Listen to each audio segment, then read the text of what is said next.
Obrigado a todos por estarem aqui conosco esta noite. E nós vamos, então, continuar o estudo do documentos que fala sobre o Supremo. Nós completamos, na semana passada, o documento 115. Hoje nós vamos falar do Supremo, o Todo-Poderoso. Para aquelas pessoas que não costumam participar do nosso grupo e estão participando pela primeira vez, ou com poucas participações, eu lembro que esse grupo aqui é um grupo de estudo contínuo do livro de Urântia. Nós estudamos o livro de Urântia na sequência cronológica dele, nós estamos na terceira leitura do livro. Então, neste momento, nós já avançamos nessa leitura até o documento 116 e vamos continuar nessa ordem cronológica. Estamos muito próximos agora de iniciar os documentos que falam da vida de Jesus, que começam no documento 120. Então, estamos a 4 documentos de começar os estudos sobre a vida de Jesus, que é uma parte fascinante do estudo do livro e dos ensinamentos. Esse documento que nós estamos estudando agora é um documento um pouco complexo. Nós já estivemos vendo alguma coisa dele nas reuniões anteriores. Eu sempre gosto de fazer uma pequena recapitulação daquilo que nós vimos, mas aqueles que tiverem alguma dificuldade de compreender alguma coisa do que nós vamos falar aqui, fiquem à vontade para interromper a qualquer momento, e não existem perguntas bobas nem perdidas. Todos nós aprendemos com todas as perguntas. Também a manifestação das opiniões é livre, cada um pode apresentar o seu entendimento dos ensinamentos. Não existe um entendimento oficial sobre os ensinamentos e as revelações do livro de Urântia. Essa compreensão, essa interpretação é uma interpretação pessoal para cada um, muito embora na maioria das vezes nós tenhamos uma compreensão coincidente na maior parte dos temas, mas sendo uma revelação, o conteúdo dessa revelação do livro de Urântia é muito amplo, abrange muitos aspectos e muitas coisas, e como os próprios reveladores nos falam, a revelação ela é colocada, apresentada, proporcional à capacidade de assimilação de cada pessoa. Então, cada um de nós, em um dado momento, vai ter uma compreensão daquilo que a revelação está mostrando para nós. É por isso que cada vez que a gente estuda o livro de Urântia, a gente se surpreende com a expansão das coisas que a gente vai descobrindo. Porque à medida que nós vamos estudando o livro, mais e mais nós vamos tendo acesso e a compreensão a essas revelações que nos são feitas.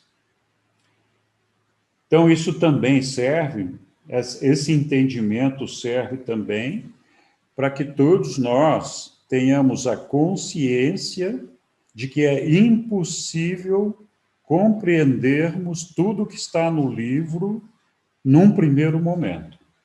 E também é muito, muito improvável que todos nós compreendamos tudo o que nós vamos discutir aqui esta noite, ou nos estudos futuros, ou nos estudos, o que foi discutido no passado.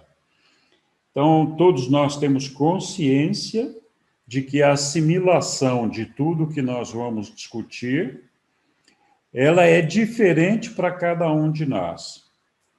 E acho que nenhum de nós deve ter a preocupação de pensar que, puxa vida, não entendi nada, ou entendi muito pouco, Isso é natural, não tem nada de errado com isso, e é por isso que podemos fazer perguntas à vontade, mas o que nós não entendermos agora, nós certamente iremos entender num segundo momento ou num terceiro momento. Então, acho que nós não devemos ter a frustração de que em algum momento nós deixamos de compreender alguma coisa. Isso é um processo perfeitamente natural. O nosso ajustador do pensamento, ele nos ajuda a compreender aquilo que nós precisamos naquele momento. Então, pode ser que, por exemplo, deste momento, deste documento, algum de nós, ou muitos de nós, não tenhamos necessidade de compreender nada dele. Então, nós vamos chegar em algum momento naqueles documentos do qual cada um de nós tem a necessidade de um aprendizado, de aprender alguma coisa. Eu não quero que esse entendimento também prejudique a curiosidade e o desejo de cada um de fazer perguntas. Se quiser fazer perguntas, fique à vontade, não tem problema nenhum. Bom, nós estamos falando do Ser Supremo. O Ser Supremo é uma consequência natural do plano do nosso Pai, do plano do Pai do Paraíso, do plano do Eu Sou. A partir do momento em que o Eu Sou desejou participar de uma expansão dele próprio, ampliando aquilo que a gente chama de uma experiência evolutiva, a partir desse momento surgiu a configuração do Ser Supremo. Então, do que nós estamos falando? Nós já falamos no passado, isso é repetitivo para algumas pessoas daqui da sala, eu espero que vocês tenham um pouquinho de paciência, ou aproveitem para recapitular. Então, o Eu Sou, como todos nós sabemos, ele nunca foi imperfeito, ele sempre foi perfeito. É um ser existencial, sempre foi, é e será aquilo que ele é. Então, ele é um ser onisciente, onipresente, com todas aquelas propriedades, características e natureza que nós já conhecemos e já discutimos em outros momentos e até em outras religiões. Então, o nosso Pai, o Eu Sou, é um ser onisciente, a onisciência implica em que ele sabe tudo, conhece tudo. E ele não fez nenhum curso, nenhuma faculdade, não frequentou nenhuma escola para aprender aquilo que ele sabe. Ele sempre soube, e aquilo é existencial nele. Ele nunca nasceu, mas ele é assim, se é que a gente pode falar, desde sempre. Não houve um momento que ele não soubesse aquilo que ele sabe hoje. Entretanto, como nós falamos, o nosso Pai, o Eu Sou, uma das coisas que ele não é, e muita gente às vezes tem a percepção sobre isso, uma coisa que ele não é e nunca foi, é imperfeito. Então, se ele não é e nunca foi imperfeito, ele não viveu a experiência evolutiva, de evoluir da imperfeição para a perfeição. Bom, os ingredientes são... Isso é que nós, então, sabemos do nosso Pai, e ele, a partir de um determinado momento, por sua livre escolha, por uma decisão pessoal sua, ele decidiu que iria vivenciar a experiência da evolução da imperfeição para a perfeição. Como eu já falei também em outras vezes, o ambiente do Eu Sou é um ambiente absoluto. O absoluto é mais do que apenas uma questão temporal. No absoluto não existe o tempo e não existe o espaço. É a ausência total de tempo e de espaço. Além disso, a nível absoluto, como o próprio nome pode dar a entender, significa aquilo que compreende tudo. O absoluto é aquilo que não pode ser copiado, não pode ser multiplicado, é a ultimidade daquilo que a gente possa imaginar. Nossa mente não alcança isso. Então, o absoluto, ele envolve questões temporais, como a eternidade, por exemplo, a ausência do tempo, a ausência do espaço, a infinitude. O eu sou, então, é tudo isso, porque tudo está centrado no eu sou, não existe nada fora do eu sou. A própria infinitude e a própria eternidade é parte do eu sou. Sem o eu sou, a infinitude e a eternidade não existiria. Então, esse ambiente absoluto, que é o ambiente da presença do eu sou, que é o ambiente da realidade do eu sou, se ele é o absoluto total que está ali presente, e ele é tudo aquilo ali, significa que nesse ambiente não existe a imperfeição. Porque ali só existe ele, que é perfeito. E a infinitude é ele, a eternidade é ele. Então, nesse ambiente de infinitude e eternidade, não sobrevive a imperfeição, porque naturalmente esse ambiente é a perfeição absoluta. Então, para poder gerar essa experiência de evolução da imperfeição para a perfeição, o eu sou teve que abrir uma janela nesse ambiente absoluto, onde ele criou o tempo e o espaço. Então, essa janelinha do tempo e espaço é uma coisinha, assim, mínima, ínfima, nesse ambiente do absoluto. E ela foi criada, foi aberta essa janelinha, para que pudesse acontecer a experiência de evolução da imperfeição para a perfeição. Então, como nesse ambiente absoluto do eu sou só existe a perfeição,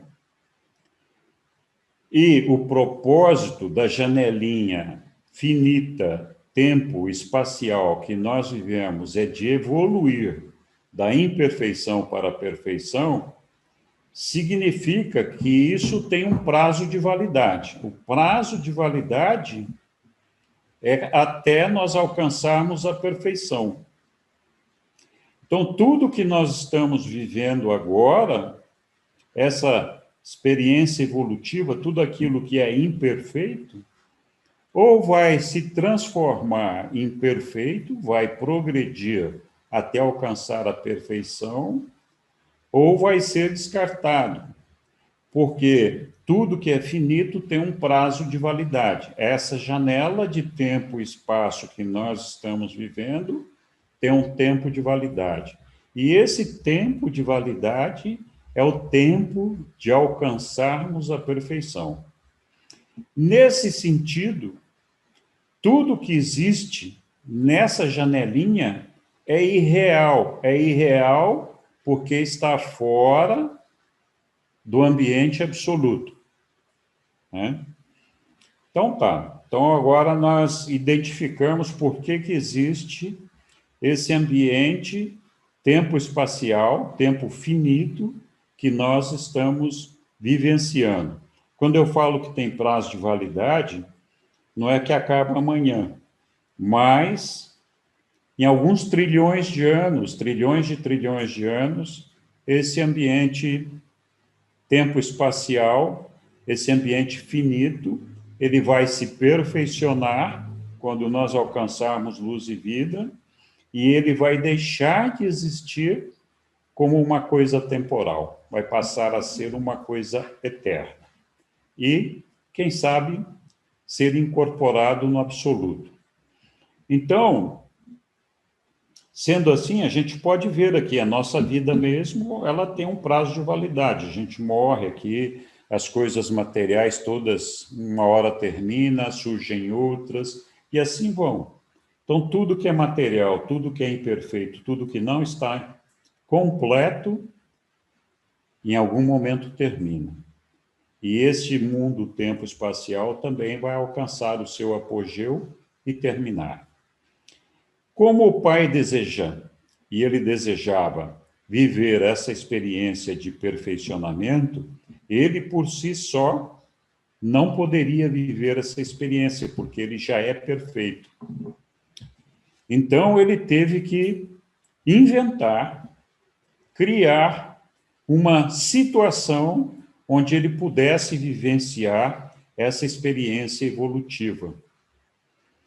Então, essa experiência evolutiva, então, ela foi estabelecida de uma forma que o eu sou pudesse viver essa experiência através de todos os seres que aqui foram criados.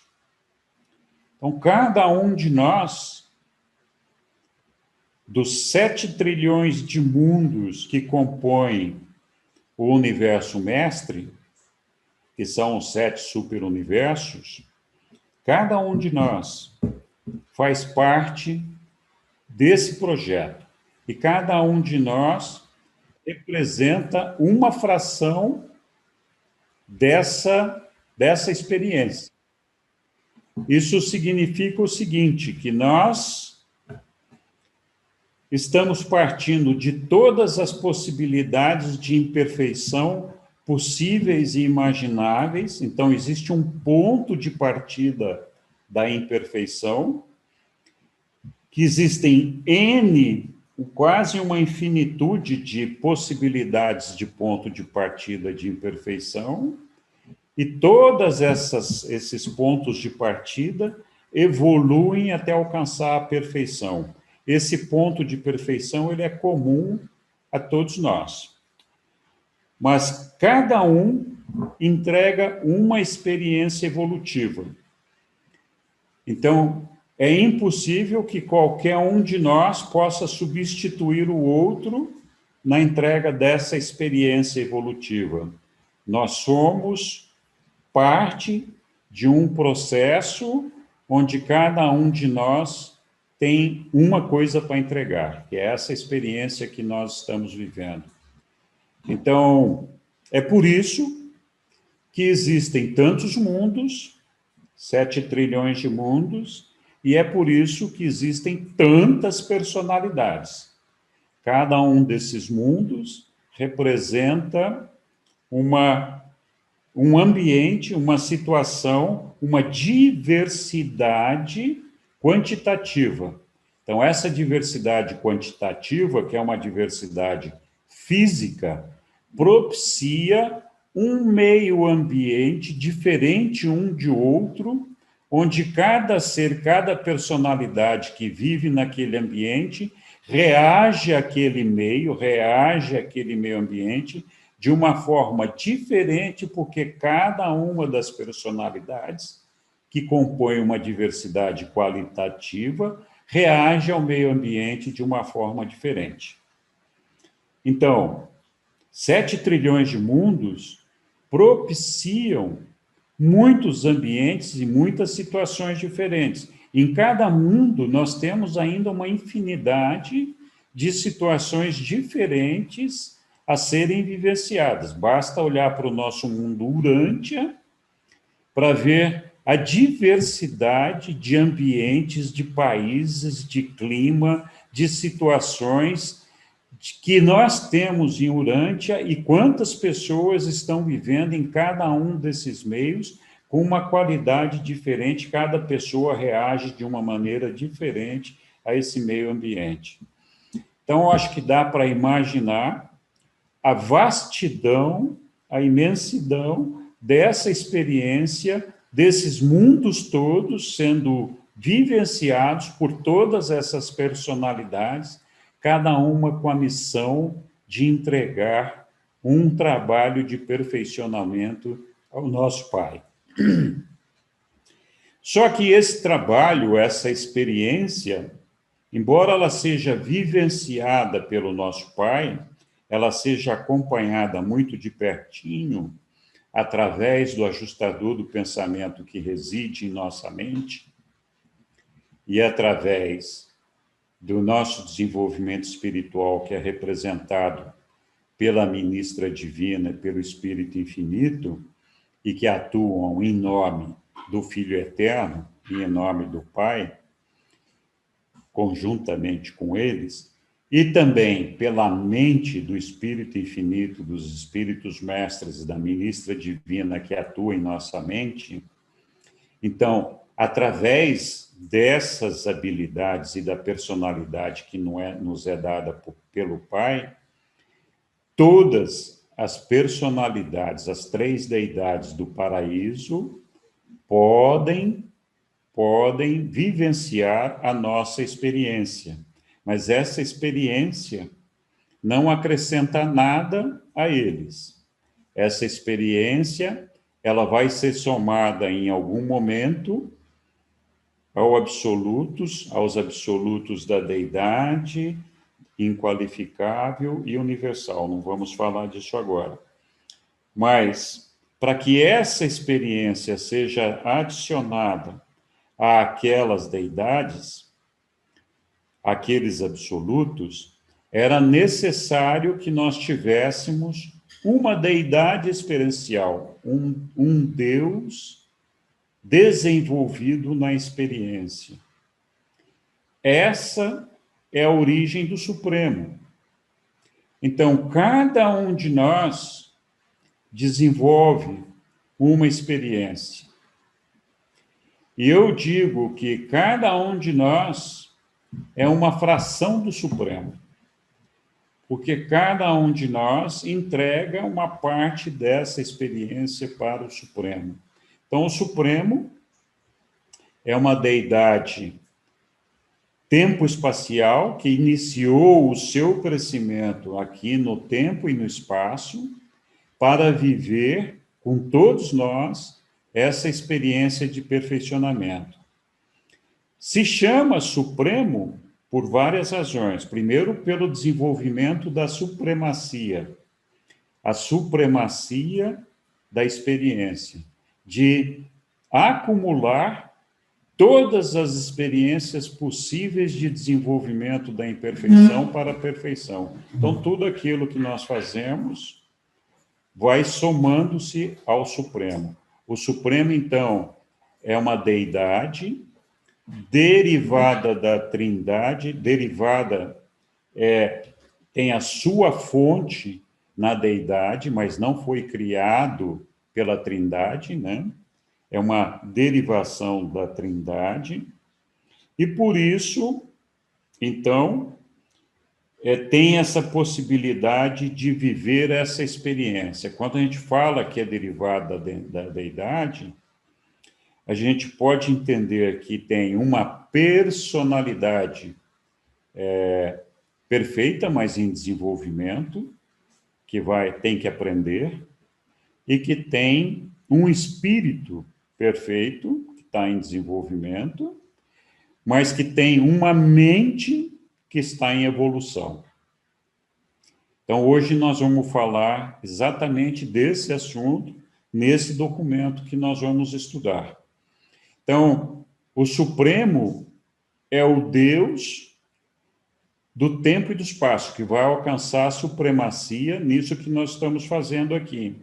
O dia que nós alcançarmos luz e vida, o Supremo estará completo.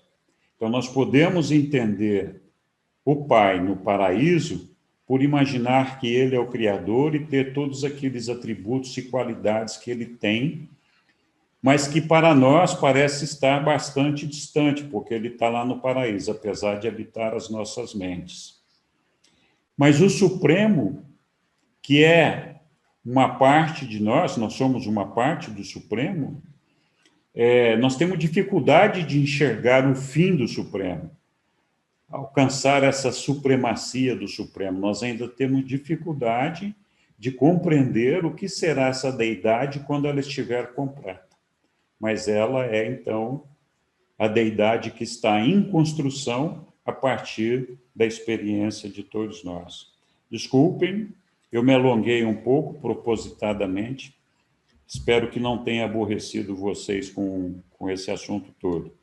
Então, se não houver nenhuma pergunta ou ninguém quiser acrescentar nada, a Sussu pode começar a compartilhar aqui o documento de hoje para a gente dar continuidade.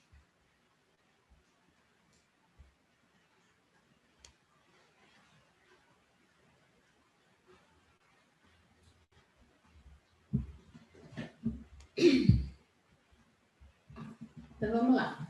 Supremo Todo-Poderoso, e esse documento foi promovido por um mensageiro poderoso com permanência temporária em Urântia.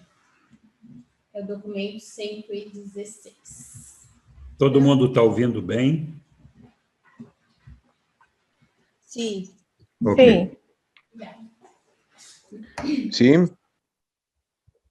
Se o homem reconhecesse que, conquanto os seus criadores, os seus supervisores imediatos sejam divinos, são também finitos, e que o Deus do tempo e do espaço é uma deidade em evolução e não absoluta, então as inconsistências das desigualdades temporais cessariam de ser paradoxos religiosos profundos. Então, olha, vamos recapitular aqui. Se o homem reconhecesse que, conquanto os seus criadores, seus supervisores imediatos, sejam divinos, eles são também finitos.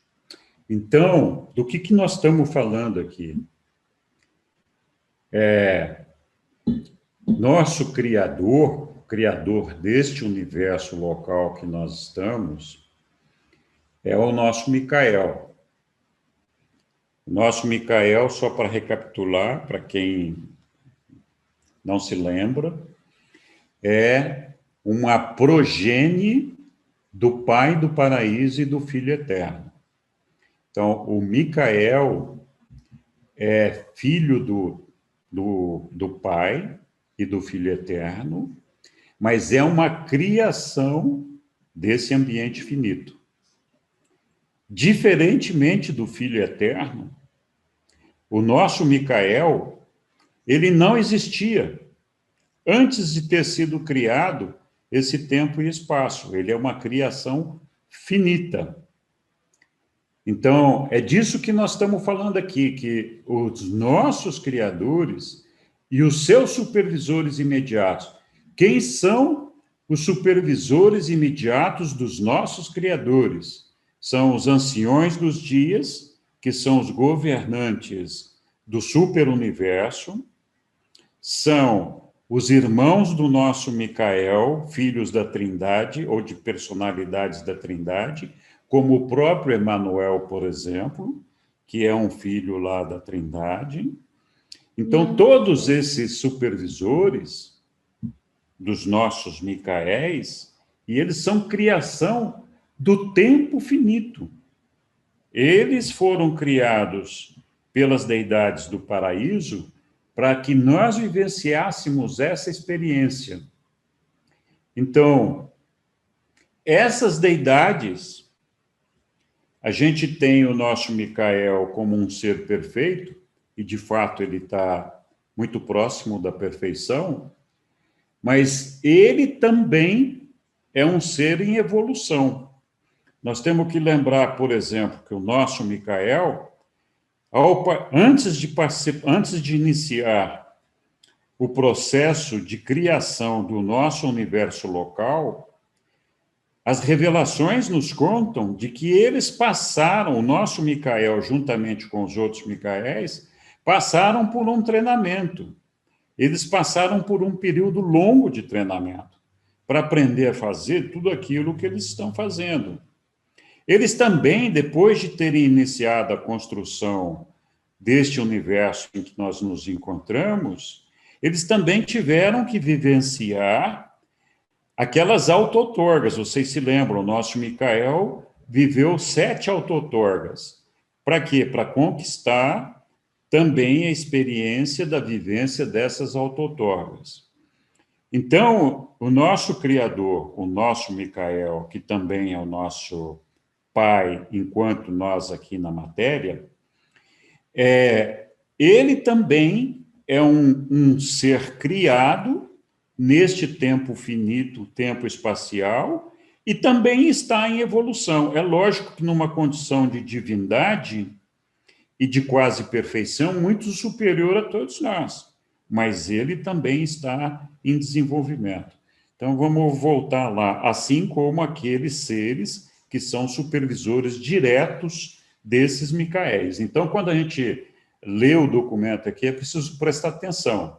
Se a gente reconhecesse que os nossos criadores e os supervisores desses criadores, nós estamos falando do nosso Micael e da ministra divina.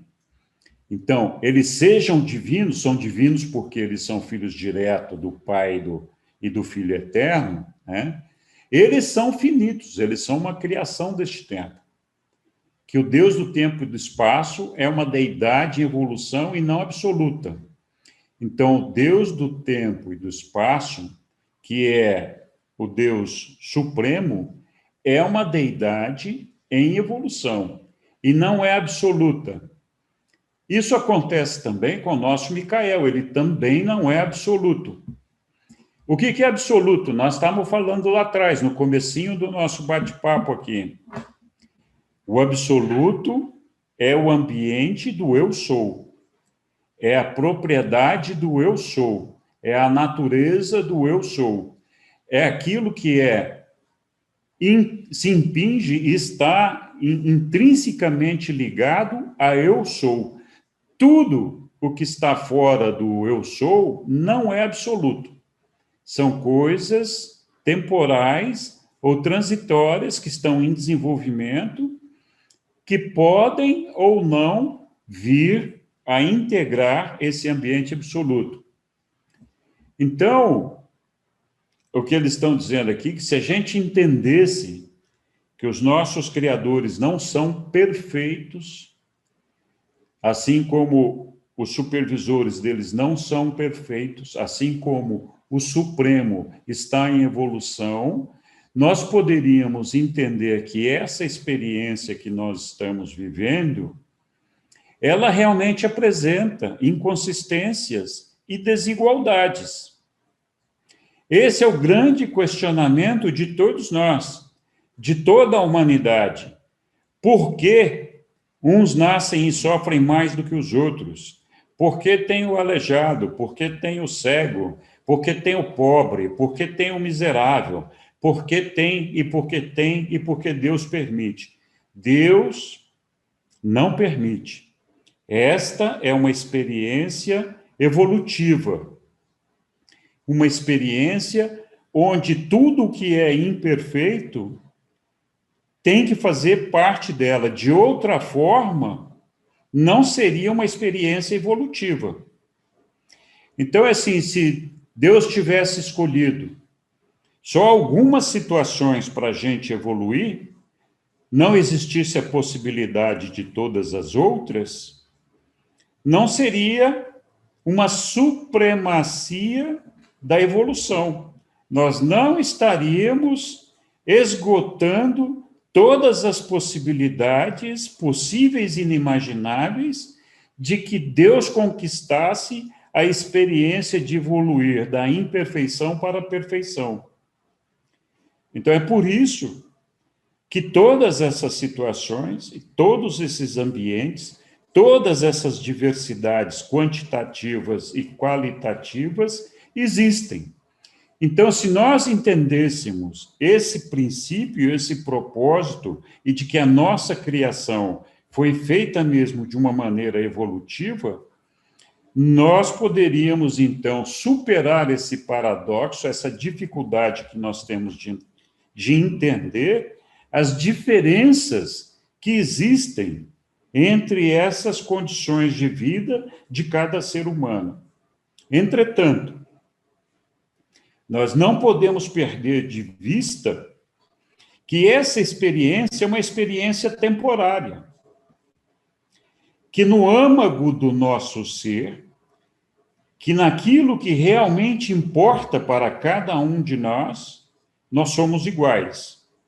Nós temos uma personalidade que é uma dádiva do Pai, que nos conduz para o Pai, temos a presença, desculpem, do nosso ajustador do pensamento, que está ali, é uma fração do Pai,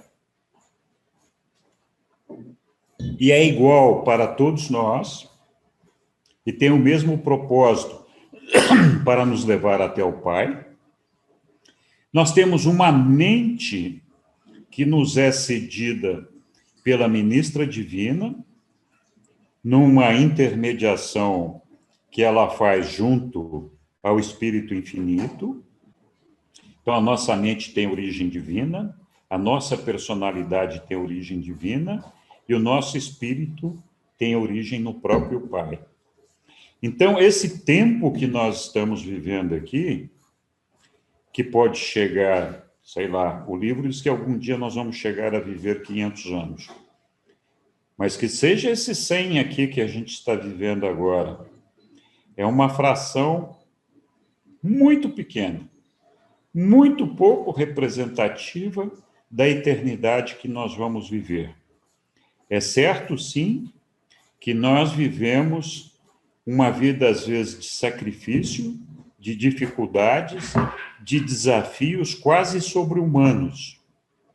Mas o ser humano que tem fé, que acredita em Deus e que almeja chegar a Deus e alcançar a eternidade, ele é capaz de superar essas dificuldades, não derrotando as dificuldades, mas convivendo com elas de maneira harmoniosa, consciente de que aquilo é uma coisa passageira e de que isso sim afeta a nossa materialidade, afeta a nossa carne, mas não afeta a nossa essência e o nosso destino de divindade.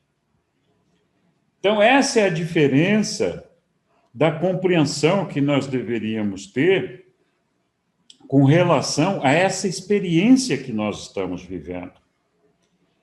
Nós deveríamos, se a gente tem fé e acredita no nosso Pai, como acredito que todos nós fazemos, nós deveríamos ser capazes para olhar essas desigualdades com o entendimento de que elas fazem parte inescapável dessa experiência que nós estamos vivendo.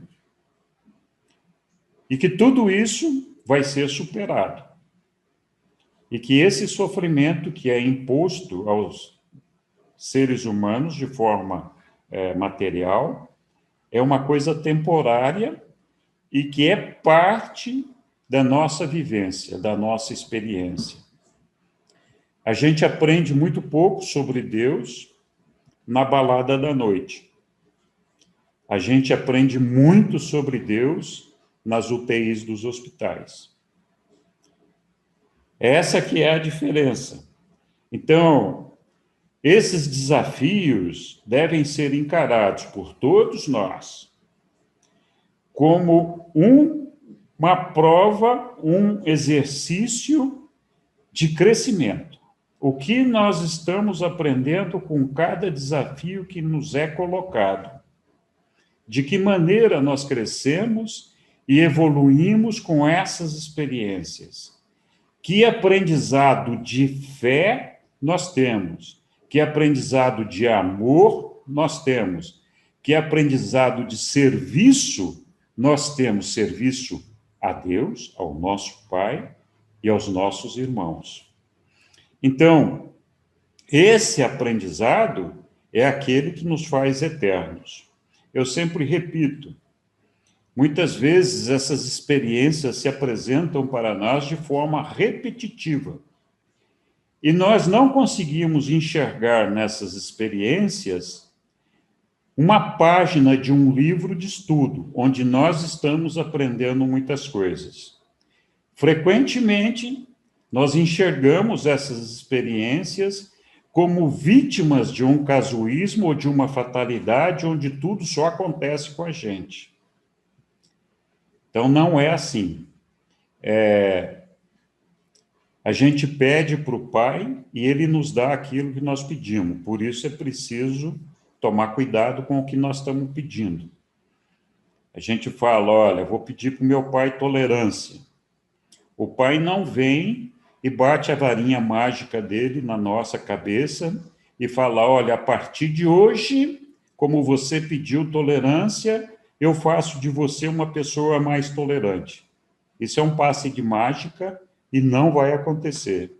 Quando a gente pede tolerância, o que o nosso Pai nos faz é dizer, sim, eu vou te ajudar a conquistar a tolerância. Todos os dias da sua vida você vai enfrentar milhares de situações que vão exigir de você o exercício da tolerância até que você aprenda o que a tolerância é. Então, é isso que nós temos que compreender, esse exercício dessas dificuldades, desses desafios que nós temos que passar, essas desigualdades fazem parte do nosso crescimento, do nosso desenvolvimento.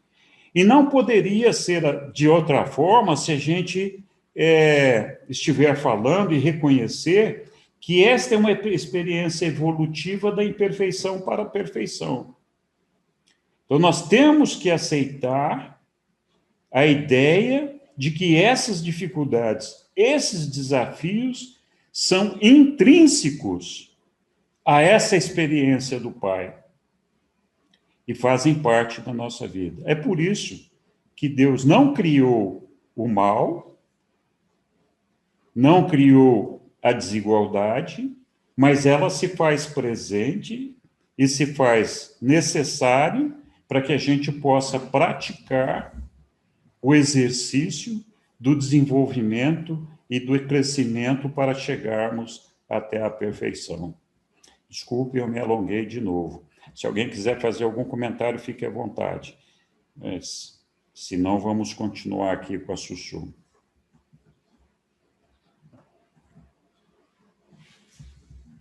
Então... Não mais a fé. Não mais a fé religiosa se prostituiria na autossuficiência social dos afortunados, ao mesmo tempo em que serviria apenas para encorajar a resignação estoica das vítimas desafortunadas da privação social. Que é o que o Henrique acabou de falar. Ao visualizar as esferas primorosamente perfeitas de Avona, não apenas é lógico, mas razoável, acreditar que elas foram feitas por um Criador perfeito, infinito e absoluto. Contudo, essa mesma razão e essa mesma lógica compelem qualquer ser honesto, ao ver a confusão, imperfeições e injustiças em Urântia, a concluir que o vosso mundo foi feito e está sendo administrado por criadores subabsolutos, pré-infinitos e outros que não os perfeitos. Nós falamos disso agora. Então, esse entendimento é fundamental para a gente entender essa experiência que nós estamos vivendo, essa jornada daqui até o paraíso. Se Deus tivesse, Ele próprio, desenvolvido tudo isto, não teria essa possibilidade do universo imperfeito. Ele teria que criar outra Avona no nosso superuniverso. Porque Deus não faz coisas imperfeitas. Ele teve que delegar essa possibilidade para alguém que não fosse absoluto, que não fosse absolutamente perfeito como ele é. E por isso ele delegou essa possibilidade para um filho criador, um filho Micael.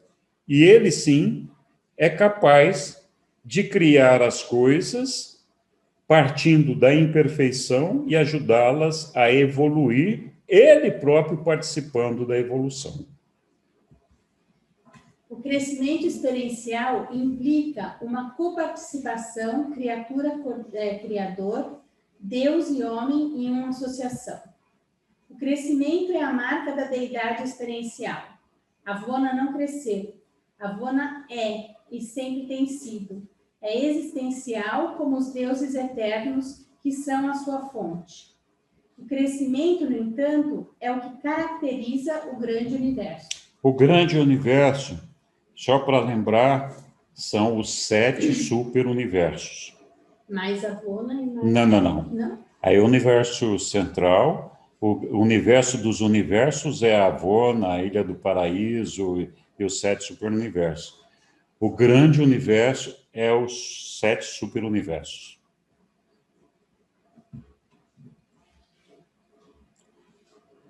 O Supremo Todo-Poderoso é uma deidade de poder e personalidade, viva e em evolução. O seu domínio atual, o grande universo, que são os 7 superuniversos, mais Avona, mais a Ilha do Paraíso, é também um reino de poder e personalidade em crescimento. Desculpem, falei errado. Porque o Master Universo, lá, o Universo dos Universos, que são os 7 superuniversos, mais Avona, mais a Ilha do Paraíso, mais os 4 espaços. Isso. O seu destino é a perfeição, mas a sua experiência presente abrange os elementos do crescimento e do status incompleto do ser. O Ser Supremo funciona primariamente no universo central, como uma personalidade espiritual, e secundariamente no grande universo, como Deus, o Todo-Poderoso, uma personalidade de poder. A função terciária do Supremo no universo mestre é atualmente latente, existindo apenas como um potencial desconhecido de mente. Ninguém sabe o que esse terceiro desenvolvimento do Ser Supremo irá revelar. Então, lá no universo central, né, que tem a Avona e o Paraíso, o Ser Supremo é uma personalidade espiritual. Ele é um derivado, né, da Trindade, então não poderia ser de outra forma, é uma personalidade espiritual. Então, essa é a função primeira dele no universo central. No grande universo, então, que nós acabamos de ver lá, que é a Ilha do Paraíso, e o Avona e os 7 superuniversos, né, onde está habitado, ele funciona como Deus o Todo-Poderoso, uma personalidade de poder. A gente vai falar um pouquinho mais disso aqui para frente. Por quê? Por que é o Todo-Poderoso uma personalidade de poder? Porque é ele que está em crescimento e em formação nesse ambiente, nesse finito espacial. E de alguma forma, é ele que está conduzindo tudo isso, né? Então, é por isso que ele é o Todo-Poderoso ali. E algum dia, quando ele estiver completo, ele será o Deus Todo-Poderoso desse ambiente. A função terciária vai mais além disso daí, né? Depois desse crescimento espiritual. E aquilo que eu falei agora há pouco, nós temos dificuldade de entender ou de compreender o que será esse Ser Supremo depois que ele estiver completo. E nós vamos falar mais do que é esse potencial desconhecido de mente aqui para frente também. Alguns acreditam que quando os superuniversos estiverem estabelecidos em luz e vida, o Supremo funcionará desde o Versa, sendo o soberano todo-poderoso e experiencial do grande universo, ao mesmo tempo em que se expandirá em poder como todo superpoderoso dos universos exteriores. Outros fazem a conjectura de que o terceiro estágio da supremacia envolverá o terceiro nível da manifestação da deidade. Nenhum de nós, porém, sabe realmente. Então, aqui é uma especulação, né, do que vai acontecer com o Ser Supremo quando a gente chegar em luz e vida. Essa especulação de que o Ser Supremo vai funcionar como o Ser Todo-Poderoso a partir de Versa Eu não sei se vocês se lembram, mas Oversa é a sede central do 7º superuniverso. Nós fazemos parte do 7º superuniverso, que é o último superuniverso. Por que o pessoal está especulando? Por que eles estão especulando aqui essa possibilidade? Essa experiência que nós estamos vivendo de perfeccionamento tem esses 7 superuniversos. Os 7 superuniversos, em conjunto, representam um ambiente finito, o tempo, espaço finito. Então, é composto pela somatória dos 7 superuniversos. E nesses 7 superuniversos estão sendo desenvolvidas experiências espirituais, mentais, físicas e progressivas compatíveis com cada uma das combinações das personalidades do paraíso. Então, o superuniverso número 1 é do Pai, o 2 é do Filho, o 3, Espírito. Aí o 4 é Pai, Filho, o 5º, Pai, Espírito, o 6º, Filho, Espírito, e o 7º abrange, então, as 3 deidades, o Pai, o Filho e o Espírito. Então, pelo fato de que dentro do 7º superuniverso, que é o nosso, estariam canalizadas as energias espirituais, mentais, dessas 3 deidades, sempre lembrando que o fato de serem as 3 aqui não representa a Trindade, então nós estaríamos aqui esgotando, nesse 7º universo, essas possibilidades. E aí, por isso que eles acham que, então, o Ser Supremo, que representa a Trindade, é uma derivação da Trindade, estabeleceria a sua sede em Uversa, que é a sede do 7º superuniverso. Mas, como a gente está vendo aqui, isso é uma mera especulação, porque o 3º nível da manifestação do Supremo aconteceria no ambiente absoluto, que seria, então, da ultimidade da deidade.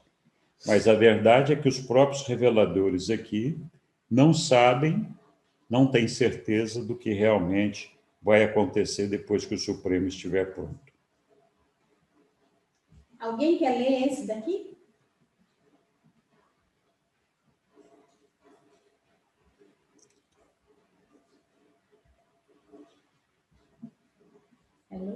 Alô? Posso ler para vocês? Vamos fazer fila aí, vamos fazer fila, vai. Obrigada, Flávio. Obrigado, Flávio. Número 1, a mente suprema. A experiência da personalidade de toda criatura em evolução é uma fase da experiência do Supremo Todo-Poderoso. A subjugação inteligente de todo o segmento físico dos superuniversos é uma parte do controle crescente do Supremo Todo-Poderoso. A síntese criativa de poder e de personalidade é uma parte da urgência criativa da mente suprema e é a essência mesma do crescimento evolucionário da unidade no Ser Supremo.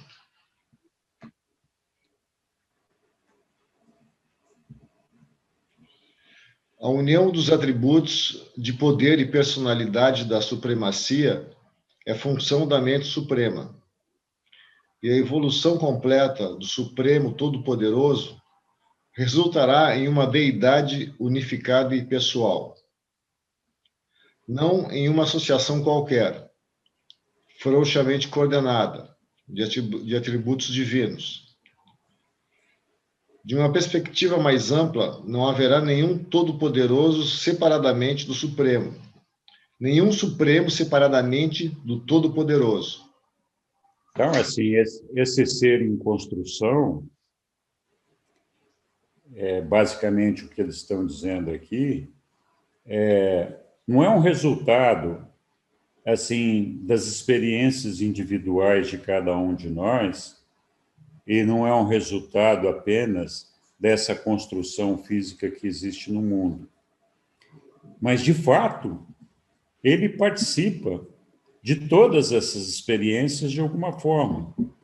Então, a construção física dos 7 superuniversos, dos espaços exteriores, tudo isso, que foi engendrada a partir da ação do Espírito Infinito, com certeza tem uma influência da mente do Supremo, uma vez que a mente do Supremo vem do Espírito Infinito. E ele tem uma participação nessa idealização dessa construção toda.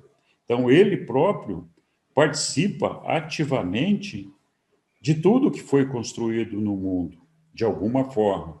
Assim como de toda essa experiência qualitativa que somos todos nós, e de todas as nossas experiências. Então, ele não é um produto resultante de uma ação de terceiros. Ele é parte desse processo e ele interage nesse processo, de forma tal que, então, ele não é um resultado só todo-poderoso porque ele viveu essa experiência. Não é todo-poderoso porque ele é o Supremo. Então, ele é tudo isso porque ele conquistou participando disso daí de alguma forma, interagindo de alguma forma, né?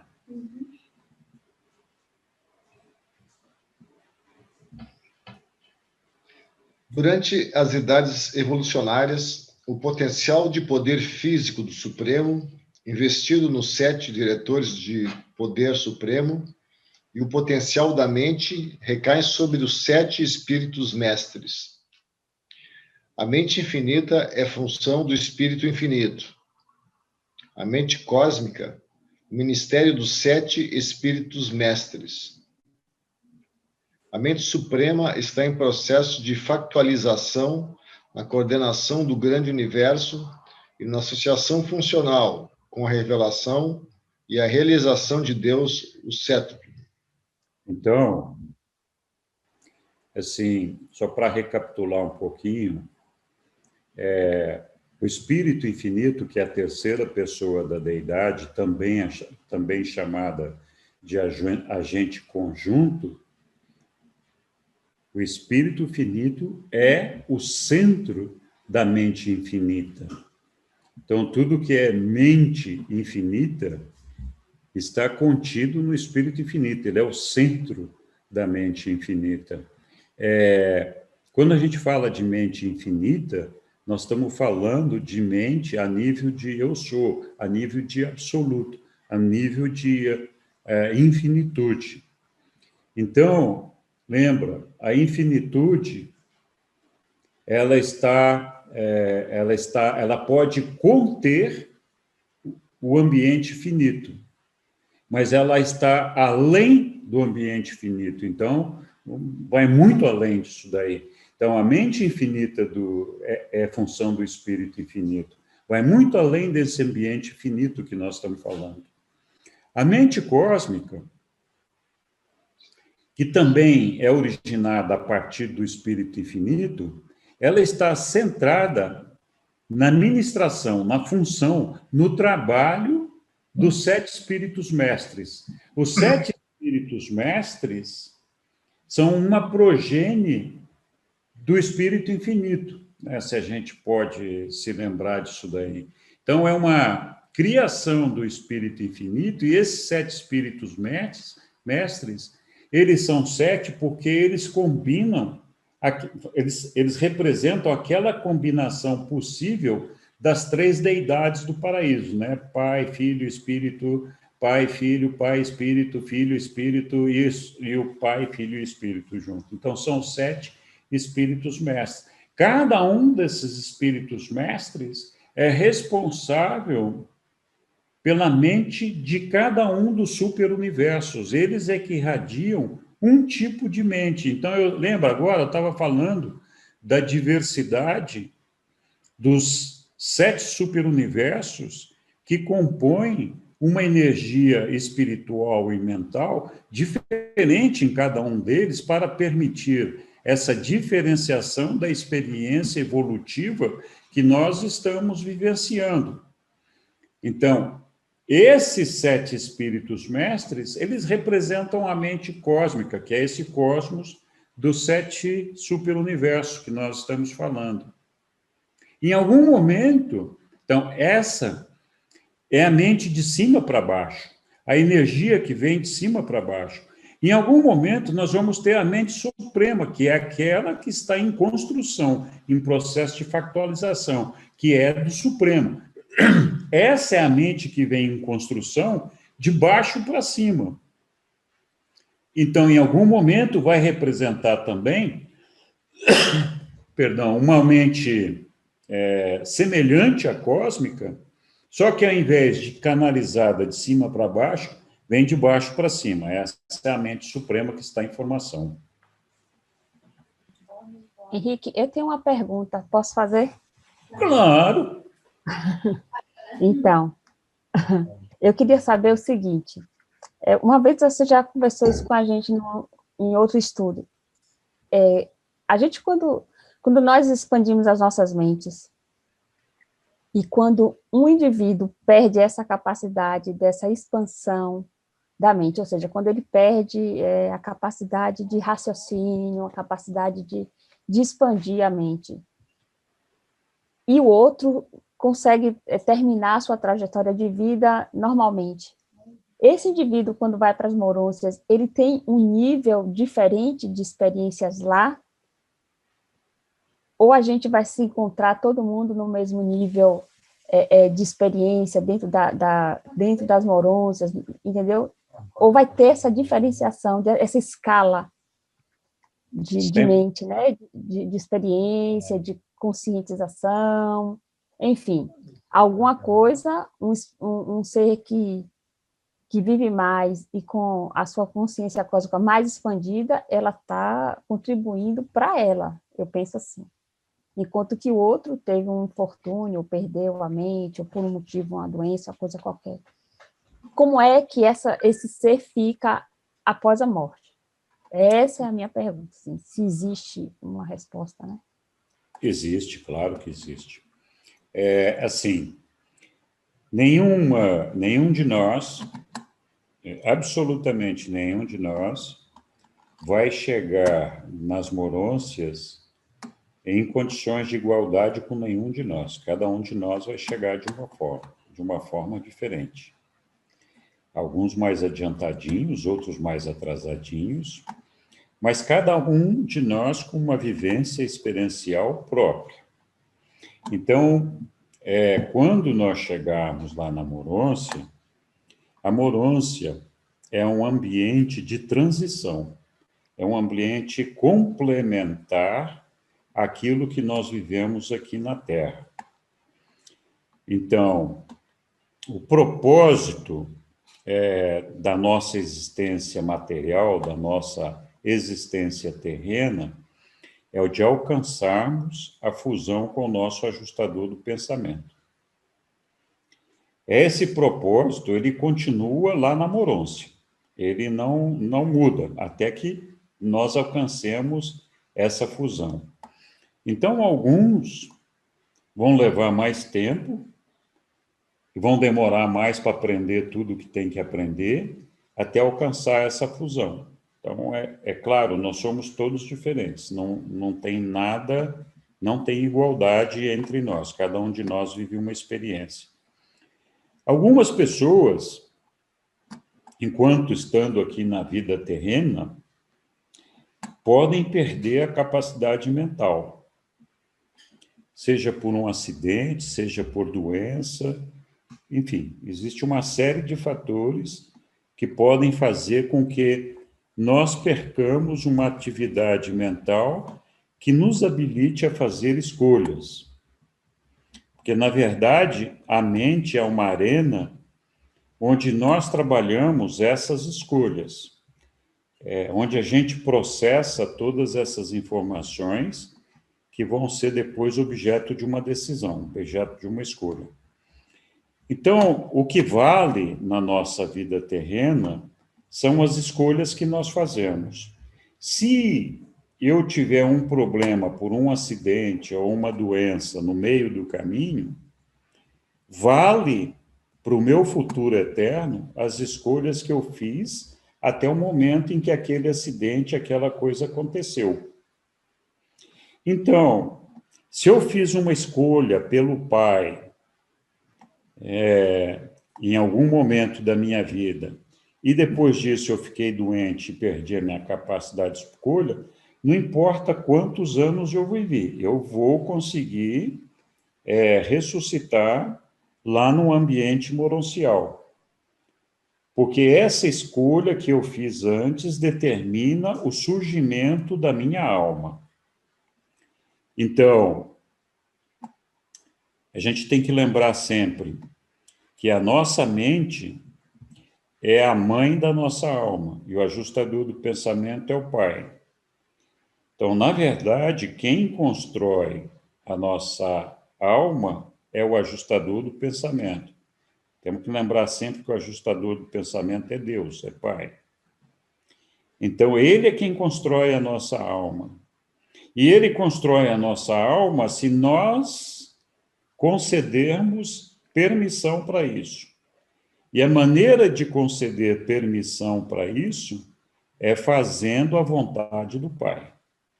É fazendo escolhas que nos levem em direção ao Pai. Então, à medida que nós vamos desenvolvendo a nossa alma, nós conquistamos o privilégio de ressuscitar nas morôncias. Nós não vamos todos ressuscitar no mesmo estágio, uns mais avançados, uns mais atrasados, mas como eu falei, a morôncia é uma extensão, uma transição daquilo que nós vivemos aqui na Terra. Então, é uma maneira de que nós possamos completar lá aquilo que nós não conseguimos completar aqui. É preciso entender bem que é como uma extensão universitária, né?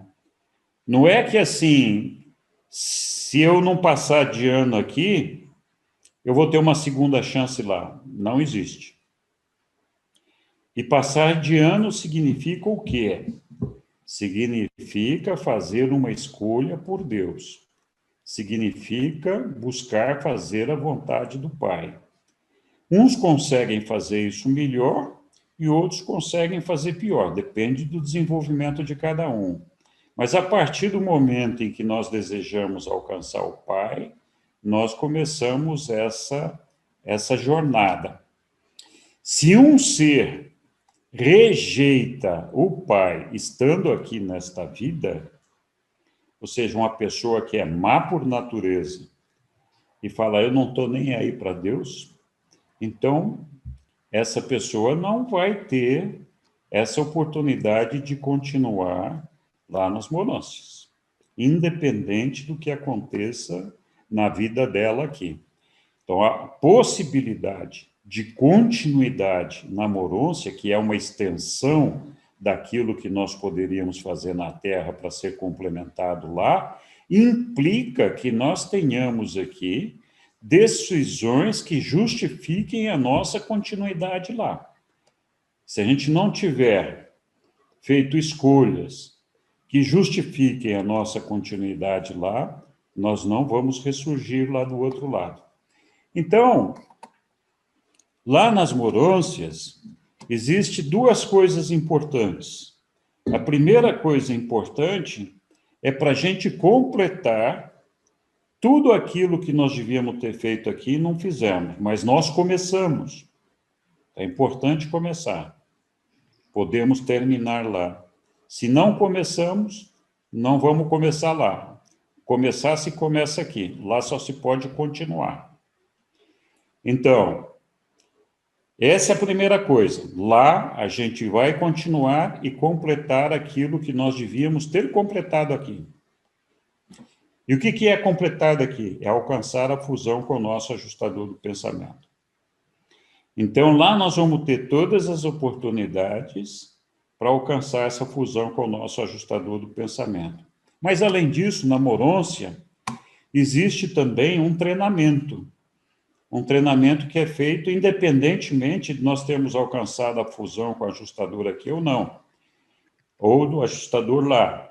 que é um treinamento de socialização lá em Edentia, um treinamento lá nos mundos Melquisedeques, quando a gente chegar em Salve. Então, existe um treinamento, então, que se aplica a todos os seres mortais que alcançaram a fusão com o ajustador do pensamento. Então, você tem uma fase pré-fusão com o ajustador, que basicamente é completar aquilo que foi iniciado aqui e não foi terminado, e depois da fusão, esse estudo complementar, essa ambientação complementar, que é feito lá nas Morôncias, até que a gente esteja pronto, então, para deixar o universo local e partir em direção ao paraíso. Então, me alonguei bastante na sua resposta. Muito obrigada, Henrique. Muito de nada. Foi muito. Você foi muito gentil. E, assim, toda vez que eu faço, assim, a vontade, penso na vontade do Pai, eu me lembro dos seus ensinamentos.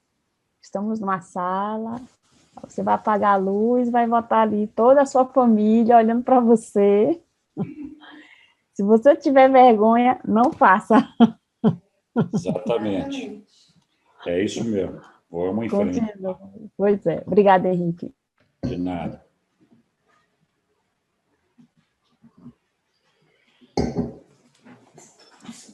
Esse já foi, eu não lembro mais. Só para complementar, eu acho que uma das coisas que a gente vai fazer nas Morôncias, né, é principalmente dar continuidade aos nossos estudos aí, né, do livro, né, todo esse conhecimento, toda essa sabedoria aí, né, porque a gente, né, a gente lê o livro e imagina um monte de coisa, né? Então, acho que a partir das Morôncias tu vai começar a concretizar algumas coisas, né? Certamente os caras não vão abrir tudo, mas assim, vai abrir bastante teu leque, né? E tu vai ter uma visão já bem diferenciada, né? De como é que funciona, né? Algumas hierarquias, né? Algumas ordens do superuniverso, enfim, né? Deve ser uma coisa bem mais interessante, né? Do que a gente está tateando aqui no escuro hoje, né? É verdade. Hoje só fé. Vai ficar mais claro, né, Flávio? Vai ficar mais claro, né, para a gente. A gente está aqui tateando lá, a gente vai estar com os olhos abertos, né? Sem dúvida. Claro. Ah, que maravilha. É verdade. Mas é uma coisa importante. Já sabia que você ia falar isso. O que eu vou falar, Sussu? Uma coisa importante. A nossa vida lá não vai ser mais fácil. Se engana quem pensa que a vida nas Morôncias vai ser mais fácil do que aqui. Eu falo que vai ser mais fácil porque a gente vai ter mais conhecimento, vai estar vendo mais coisas, não vai ver tudo, mas aí eu acho mais... Também acho, seu Sul, a gente vai estar mais um grauzinho mais, eu acho. Eu acho que pode não ser mais fácil, mas vai ser mais divertida e menos pesada do que aqui. Olha, os desafios são muito grandes. Nós tivemos uma palestra muito interessante este final de semana, né? Feita pelo Chris Wood, falando justamente desses desafios, de que todos nós seremos sempre muito testados, não é um pouquinho. Então, ele deu um exemplo desse teste nas Morôncias. Não sei se todos vocês se lembram da história do príncipe planetário, que veio para Urântia juntamente com os 100 assessores. Lembram? Os 100 assessores de Caligaste. Quem eram esses assessores? Eles eram mortais, como nós, de outros mundos, não de Urântia. Eles eram mortais que morreram e ressuscitaram nas Morôncias. E estavam ali se desenvolvendo nas Morôncias, quase que a ponto de alcançar sua fusão com seus ajustadores do pensamento. Então, eles já conversavam com seu ajustador do pensamento, já estavam nas morôncias, já conheciam o seu serafim, já tinham visto outros seres e enfim, eram seres habitantes da morôncia e ex-mortais como nós. E eles vieram aqui para Urântia, junto com o nosso príncipe planetário, para desempenhar e fazer uma função. Função essa que eles se voluntariaram, cada um deles, para vir. Eles foram escolhidos dentre muitos para poderem vir para cá. O que aconteceu? Quando aconteceu a rebelião, 60 deles aderiram à rebelião e caíram junto. Caíram. E quem segurou a onda? Um cidadão chamado Van. Mortalzinho de Urântia. Um mortalzinho de Urântia, que era um dos doadores do plasma desses indivíduos. E esse cidadão, nem depois de consultar Lúcifer, e Lúcifer dizer, não, pode ir por mim, agora Caligaste é Deus, ele manda aí. O Van falou assim, aqui, mané, nem a pau, eu não acredito nem em você. Esse negócio, essa rebelião está errada, eu não vou aderir a esse negócio. Então, que é um desafio, esse pessoal teve. Eu não imagino, nem posso imaginar, todos os desafios que nós vamos passar lá nas morôncias. Estou dando um exemplo aqui, que nem é meu. Isso aí está no livro de Urântia, e alguém capturou essa ideia, que foi o Chris Wood, muito bem capturada, né? Então, nossa vida lá, não se engane, não vai ser mais fácil do que aqui. Vamos lá. Mas Henrique, os reveladores afirmam que morar em Urântia, habitar Urântia não é fácil. Eles falam. Por isso que Sussu, eu sou do voto de Sussu, ela está certa. Vai ser menos pesado do que aqui, não é possível. Porque, olha, Adão e Eva, eles foram testados lá, foram escolhidos e pensados, e chegou aqui e coitados, né? Então... Existem mundos piores. Existem mundos piores que Urântia também, não? Sim, mas Urântia, ela é complexa. Urântia é complexa. Urântia é o único planeta que crucificou, né, o Filho de Deus. Então, isso muda tudo. Né? Isso muda tudo. Essa é a grande questão. Mas eu não vou me alongar. Vai, Sussu. Obrigada, obrigada.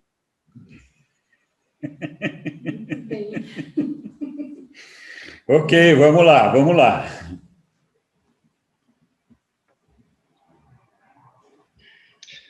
A mente do tempo e espaço, a mente cósmica, funciona diferencialmente nos 7 superuniversos, mas é coordenada por alguma técnica associativa no Ser Supremo.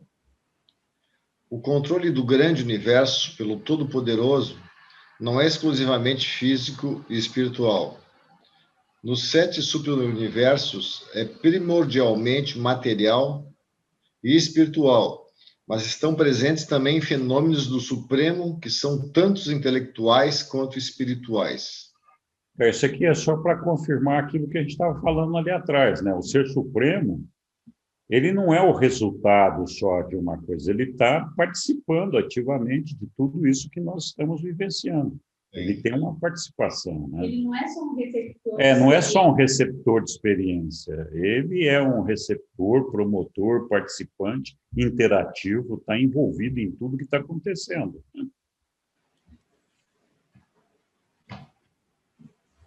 Realmente sabemos menos sobre a mente da supremacia do que sobre qualquer outro aspecto dessa deidade em evolução. A sua mente é inquestionavelmente ativa em todo o grande universo e acredita-se que tenha um destino potencial de função no universo mestre, que é de uma abrangência bem vasta. Eis, porém, o que sabemos bem. Conquanto o físico possa alcançar um crescimento completo, e conquanto o espírito possa realizar a perfeição de desenvolvimento, a mente nunca cessa de progredir. Ela é a técnica experiencial do progresso sem fim. O Supremo é uma deidade experiencial, portanto, nunca alcança uma realização completa da mente. Esse aqui é um aspecto importante, que a gente está falando do Supremo alcançar a supremacia, de estar completo, né? Isso vai acontecer quando o mundo alcançar a luz e vida, como todos os superuniversos alcançarem luz e vida. É importante a gente compreender que a mente, ela não termina nunca, ela nunca está completa, né? Ela sempre continua evoluindo e sempre continua participando de novos desafios. Então, apesar do Supremo viver essa experiência, assim como nós, de perfeccionamento, não significa que quando chegar lá, a mente dele para de ter os desafios que tem, assim como a nossa nunca vai parar de ter desafios. Existem outras áreas do livro, dos ensinamentos, que nos dizem que o processo mental é um processo contínuo, que não termina nunca, né? Então, é só para a gente saber que completar o Supremo não significa que a mente dele também vai estar completa. Se quer continuar, Flávio, ou alguém quer ajudar? Se alguém quiser ler mais aí, não tem problema, senão continua. Vamos lá, Flávio. Vamos lá, então. A fila está curta. O Todo-Poderoso e Deus, o Sétuplo. O surgimento da presença do poder universal do Todo-Poderoso é concomitantemente com o aparecimento do estágio da ação cósmica dos altos criadores e controladores dos superuniversos evolucionários. Aqui nós estamos, o Todo-Poderoso aqui que nós estamos falando é do Supremo, né? Uhum. E aí depois, daqui uns 2 slides, vai descrever o sétuplo. Isso. Deus, o Supremo, recebe os seus atributos de espírito e de personalidade na Trindade do Paraíso, mas ele factualiza o seu poder nos feitos dos filhos criadores, dos anciões dos dias e dos espíritos mestres, cujos atos coletivos são a fonte do seu poder crescente como soberano todo-poderoso para e nos 7 superuniversos.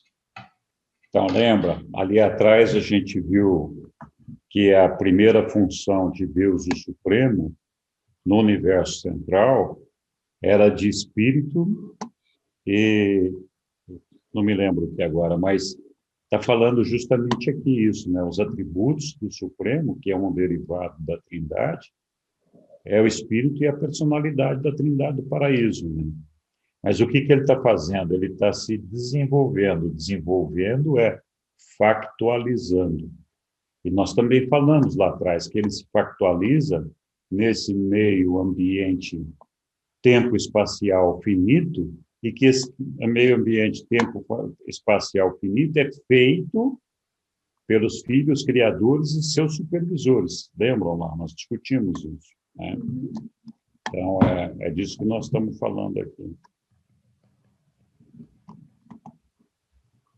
A deidade inqualificável do paraíso é incompreensível para as criaturas em evolução do tempo e do espaço. A eternidade e a infinitude conotam um nível de realidade da deidade que as criaturas tempos espaciais não podem compreender. A infinitude da deidade e a absolutez da soberania são inerentes à Trindade do Paraíso. E a Trindade é uma realidade que está algo além do entendimento do homem mortal. Não precisa explicar nada mais, né? Ou seja...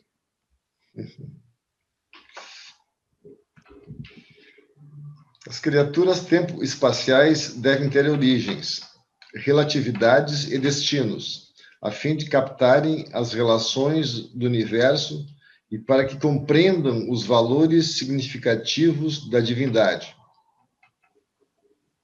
Por essa razão, a deidade do paraíso atenua e qualifica ainda as personalizações extraparadisíacas da divindade, trazendo assim à existência os criadores supremos e os seus coligados, que levam a luz da vida sempre e cada vez mais para longe da sua fonte no paraíso, até encontrarem a sua expressão mais longínqua e bela nas vidas terrenas dos filhos auto-outorgados dos mundos evolucionários. Olha que bonito. Legal.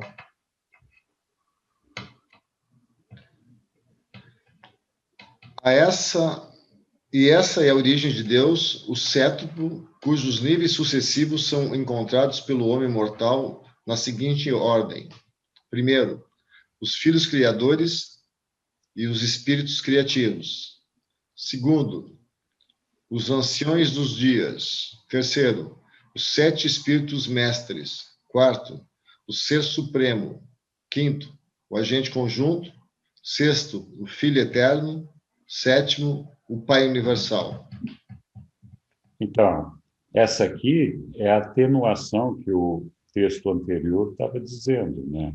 A gente começa com as deidades do paraíso lá, o Pai, o Filho Eterno, o agente conjunto, o próprio Pai, né? Ele já desdobrou-se, né? Fazendo surgir o Filho Eterno e o agente conjunto. Então, na verdade, essas 3 pessoas, que são unas na Trindade, já é um desdobramento do Pai, já é uma atenuação do Pai. E essa atenuação, ela continua, né, com o Ser Supremo, que está em desenvolvimento, os 7 espíritos mestres, que são os que irradiam toda aquela mente e o espírito para cada um dos superuniversos, os anciões dos dias, que são os dirigentes de cada superuniverso, e, finalmente, os filhos criadores, que são os criadores, juntamente com o espírito criativo, a ministra divina, que são os criadores dos universos locais. Então, esse nível de deidade dos filhos criadores é o mais próximo que existe da nossa criação, do nosso mundo. São eles que estão diretamente em contato com nós. Então, o Pai vem se atenuando, se desdobrando nessas personalidades, nessas figuras, para poder chegar até nós, né? Então, esse conjunto é que é denominado de Deus o cétuplo, né?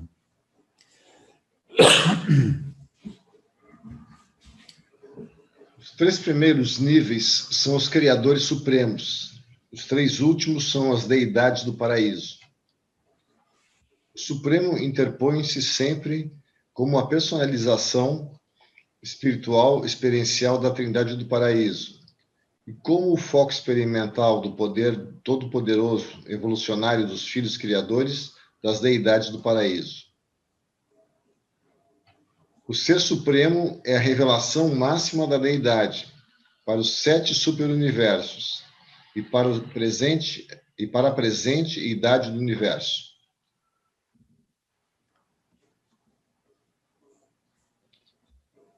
Pela técnica da lógica dos mortais, poderia ser inferido que a reunificação experiencial dos atos coletivos dos primeiros 3 níveis de Deus, o cétuplo, equivaleria ao nível da deidade do paraíso, mas não é esse o caso.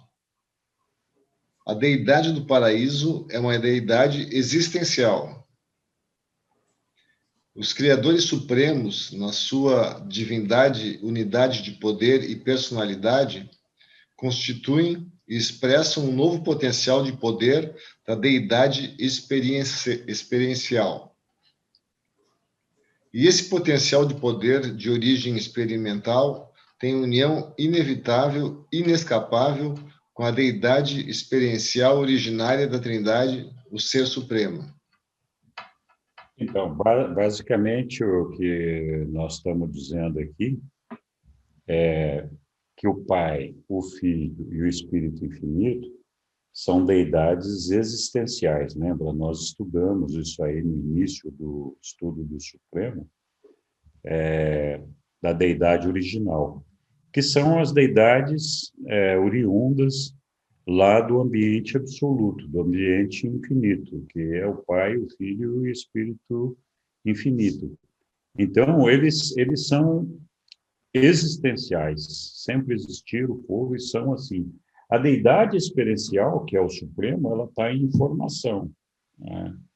Então, em algum momento, essa deidade experiencial, ela vai ter uma união com a deidade, com a Trindade, né?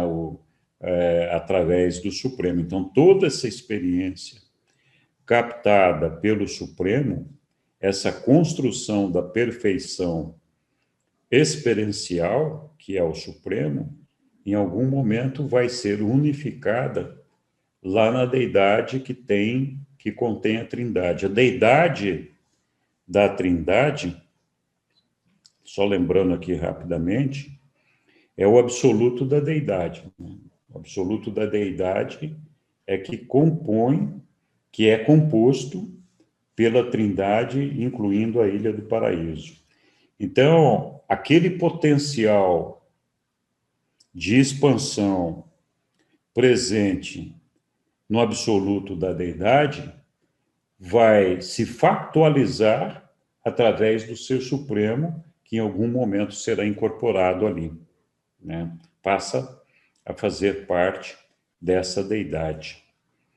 É a maneira, então, que o Eu Sou encontrou de somar aquilo que é existencial, aquilo que foi conquistado pela experiência experiencial. As pessoas, às vezes, têm dificuldade de diferenciar o que é o conhecimento, a ciência existencial daquela que é experiencial. Eu sempre faço uma analogia para ajudar a entender esse processo, né? Então, e a analogia que eu uso é sempre a mesma, porque é facinho de entender. O obstetra sabe tudo o que acontece com a gestação, com o feto, com a mãe e tudo mais. É uma pessoa que tem ciência daquilo que está acontecendo com aquele ser em construção. Então, ele sabe de que maneira foi formado, o que está acontecendo, o que precisa, o que não precisa. Mas o obstetra, se for um homem, por exemplo, nunca vai viver a experiência da gravidez. Então, por mais conhecimento que ele tenha, ele não tem a experiência da gravidez. Deus, o Pai, não tem a experiência da gravidez. Ele tem o conhecimento, ele tem a existência, mas ele nunca ficou grávido, né? Então, é isso que nós estamos fazendo aqui. Nós estamos vivendo essa experiência evolutiva de partir da imperfeição para a perfeição. Vamos chegar também na perfeição, mas por um meio que não é um meio existencial, é um meio conquistado através da experiência, que são coisas diferentes, não é a mesma coisa.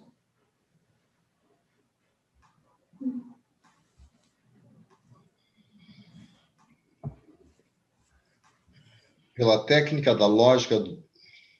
Ups! Ok. Queremos acabar logo com esse negócio aí? Não? Já é esse? Não, voltou, pulou um. Pulou? É. Não, esse já foi. Ah, esse já foi? Já foi. Tá bom, desculpa. Deus, o Supremo, não é a Trindade do paraíso. E ele também não é nenhum dos criadores super-universais, cujas atividades funcionais factualmente sintetizam o seu poder todo-poderoso em evolução. Deus, o Supremo, mesmo tendo origem na Trindade, torna-se manifesto às criaturas evolucionárias uma personalidade de poder apenas por intermédio das funções coordenadas dos 3 primeiros níveis de Deus, o cétuplo. O Supremo Todo-Poderoso está se factualizando agora, no tempo e no espaço, por meio das atividades das personalidades criadoras supremas, assim como o próprio agente conjunto, na eternidade, passou instantaneamente a ser, pela vontade conjunta do Pai Universal e do Filho Eterno. Esses seres dos 3 primeiros níveis de Deus, o cétuplo, são a natureza mesma e a fonte do poder do Supremo Todo-Poderoso. E por isso eles devem sempre acompanhar e sustentar os seus atos administrativos. Os 3 primeiros níveis é o... Pai, o Filho e o Espírito Infinito. Não. É? Eu vou voltar naquela página, porque eu também fico na dúvida. Ó, os 3 primeiros níveis são os criadores, os anciões dos dias e os 7 espíritos mestres. Então, são os que estão mais próximos da experiência, da evolução. Tá? E os finais são as deidades do paraíso.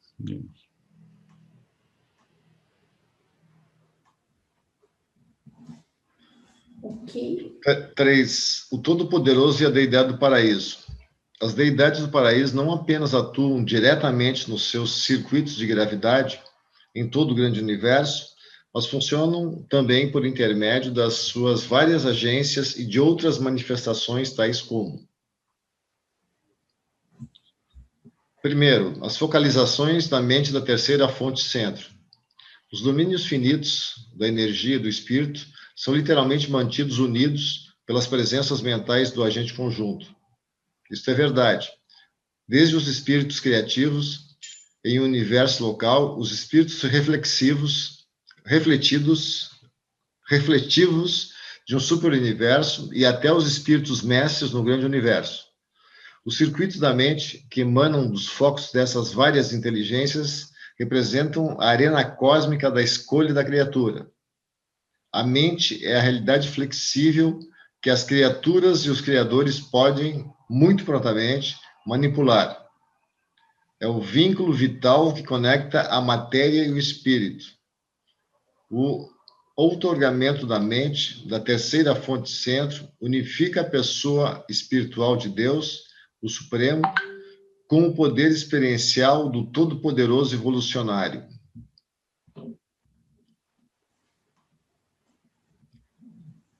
Segundo, as revelações de personalidade da segunda fonte centro. As presenças mentais do agente conjunto unificam o espírito da divindade com um modelo arquétipo de energia.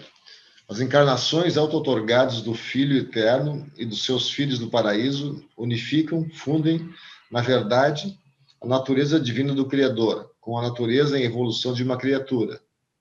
O Supremo é tanto a criatura quanto o Criador.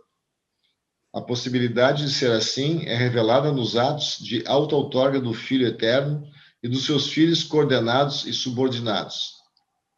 As ordens de filiação que se auto-outorgam, os Micaéis e os Abonais, de fato, acrescentam às suas naturezas divinas as naturezas das criaturas que, na boa-fé, se tornaram suas ao viver uma vida de criatura dos mundos evolucionários.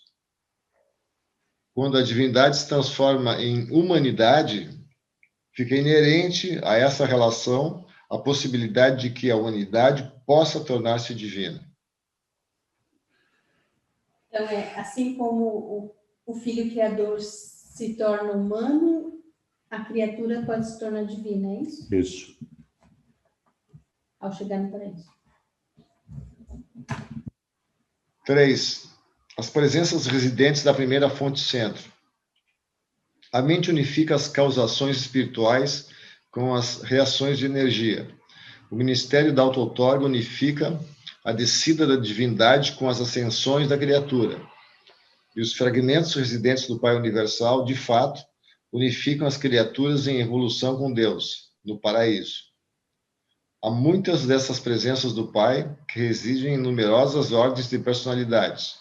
E no homem mortal, esses fragmentos divinos de Deus são os ajustadores do pensamento. Os monitores misteriosos são para os seres humanos o que a trindade do paraíso é para o Ser Supremo. Os ajustadores são fundamentos absolutos. E sobre fundações absolutas, a escolha do livre-arbítrio pode fazer com que evolua a realidade divina de uma natureza eternalitora. No caso do homem, será finalitora. No caso de Deus, o Supremo, terá a natureza da deidade.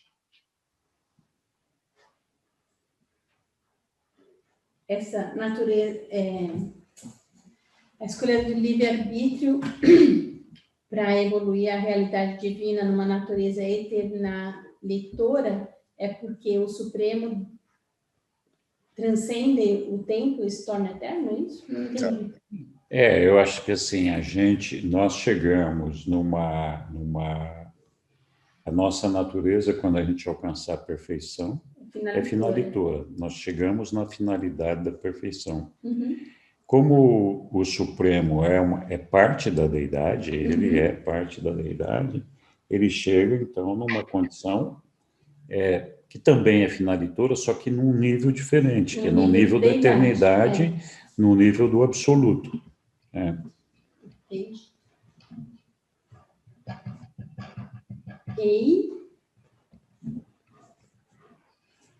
As auto-outorgas das ordens de filiação do paraíso, junto às criaturas, capacitam tais filhos divinos a enriquecer as suas personalidades pela aquisição da natureza factual das criaturas do universo e, ao mesmo tempo, tais auto-outorgas infalivelmente revelam para as próprias criaturas o trajeto até o paraíso para alcançar a divindade.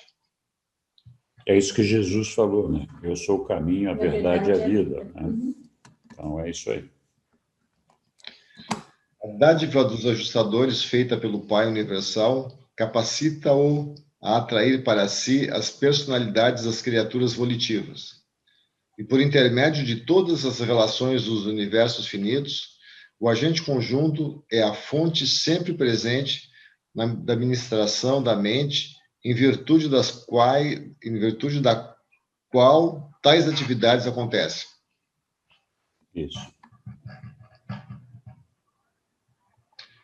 Deste e de muitos outros modos, as deidades do paraíso participam das evoluções do tempo, desdobrando-se nos planetas que circulam no espaço e culminando na emergência da personalidade do Supremo, consequência de toda evolução.